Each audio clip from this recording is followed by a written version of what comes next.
जब हम भारत की खूबसूरती की बात करते हैं तो अक्सर हमारे दिमाग में हरे भरे पहाड़ और वादियां आती हैं। लेकिन भारत में एक ऐसी जगह भी है जहां खूबसूरती आंखों से ही नहीं बल्कि आत्मा से महसूस की जाती है। मैं आज आपको ले जा रहा हूँ लद्दाख, जहां पहाड़ बोलते नहीं हैं लेकिन जो सुनना चाहता है उसे जिंदगी का सबसे गहरा सच सिखा देते हैं। यहाँ हवा में शांति है और जीवन में धैर्य है और लोगों के व्यवहार में ही सम्मान है। चलिए बात करते हैं लद्दाख की। लद्दाख भारत के उत्तर में स्थित है। इसे लैंड ऑफ हाई बॉसेस कहा जाता है। दुनिया के सबसे ऊंची पहाड़ी रास्ते भी आपको यहीं देखने को मिलेंगे। लेकिन इसके बावजूद लद्दाख के लोगों ने कभी शिकायत नहीं की, क्योंकि उन्होंने मुश्किलों से लड़ना नहीं, उनके साथ जीना सीख लिया है।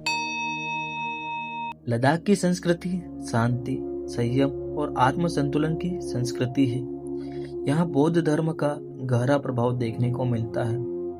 लेकिन मुस्लिम समुदाय भी यहाँ पूरे सम्मान और भाईचारे के साथ रहता है। सबसे खूबसूरत बात यह है कि यहाँ धर्म कभी दीवार नहीं बनता है, बल्कि लोगों को एक साथ जोड़े रखता है। यहाँ के मठ घूमते हुए प्रार्थना चक्र और मंत्रों की ध्वनि मन को भीतर तक शांत कर देती है।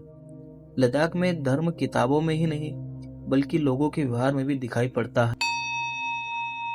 लद्दाख के लोग ज्यादा दिखावा नहीं करते हैं। यहाँ लोग कम बोलते हैं लेकिन दिल से बोलते हैं। वे लोग नहीं चाहते कि उनकी बातों का किसी को बुरा लगे, इसलिए वह हमेशा सभी का सम्मान करते हैं। यहाँ हर एक इंसान को उनकी उम्र, हैसियत या पहचान से नहीं बल्कि इंसान होने के नाते से ही सम्मान दिया जाता है। अगर आप किसी लद्दाखी व्यक्ति के घर चले जाए तो वह खाना खिलाएगा, चाय भी पिलाएगा और तब तक बिठाए रखेगा जब तक आप अपनापन महसूस नहीं कर लेते।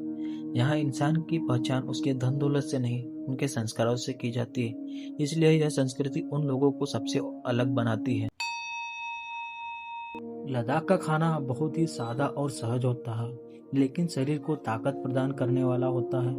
क्योंकि यहाँ ठंडी ज्यादा होती है, इसलिए भोजन ऐसा बनाया जाता है जो शरीर को गर्म रखे और लंबे समय तक ऊर्जा प्रदान कर सके। यहाँ अधिकांश लोगों का सबसे पसंदीदा फूड थुक्पा होता है, जिसमें नूडल्स, हरी सब्जियां और कभी कभी मांस डाला जाता है। और यहाँ मोमोज भी सांस्कृतिक रूप से बनाकर खाए जाते हैं। अगर बात करें गुरगुर चाय की तो वह लद्दाखी जीवन की पहचान है, जिसके अंदर नमक और मक्खन मिलाया जाता है। अगर आप यहाँ खाना खाओगे तो पता चलेगा खाना पेट से होकर दिल तक और दिल से होकर आत्मा तक पहुँचता है।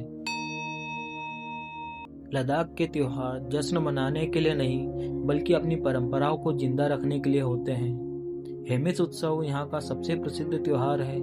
इस त्योहार के दौरान लोग पारंपरिक कपड़े पहनते हैं, मठों में विशेष पूजा होती है और मुखौटा नृत्य किया जाता है। लोसार लद्दाख का नया साल, नई उम्मीदों वाला नई शुरुआत का समय होता है। इसे ही यह नव वर्ष का आगमन समझते हैं। लद्दाख का लोक नृत्य तेज और दिखावटी नहीं होता है बल्कि गंभीर और अर्थपूर्ण होता है। मुखौटा नृत्य में देवताओं और राक्षसों की कहानियां दिखाई जाती है, जो सिखाती है कि अंततः हमेशा अच्छाई की जीत होती है। हर एक कदम घुमाव किसी न किसी कहानी को बयां करता है। यह नृत्य बहुत ही सुंदर और मनभावक लगता है। लद्दाख हमें सिखाता है कि खुशी ज्यादा चीजों में नहीं बल्कि सुकून में होती है। यहाँ लोग प्रकृति को माँ की तरह मानते हैं। वे पहाड़ों से लड़ते नहीं हैं, वे उनसे दोस्ती कर अपने जीवन की राह आगे बढ़ाते हैं। यहाँ के वातावरण में जिंदगी बहुत ही गहरी दिखाई पड़ती है। लद्दाख एक जगह नहीं है, एक सोच है, एक जीवन शैली है। लद्दाख हमें सिखाता है सम्मान, धैर्य और सभी लोगों के प्रति सादगी का व्यवहार क्या होता है। अगर हमें आज की तेज जिंदगी में थोड़ा रुकना सीखना है तो लद्दाख से बेहतर कोई शिक्षक नहीं मिलेगा। अगर आपको यह वीडियो पसंद आया हो तो लाइक जरूर करना और इस वीडियो को शेयर जरूर करना और हमारे इस चैनल को सब्सक्राइब करके हमें मोटिवेट जरूर करना। मैं मिलता हूँ आपको अगले वीडियो में। तब तक के लिए धन्यवाद। जुले।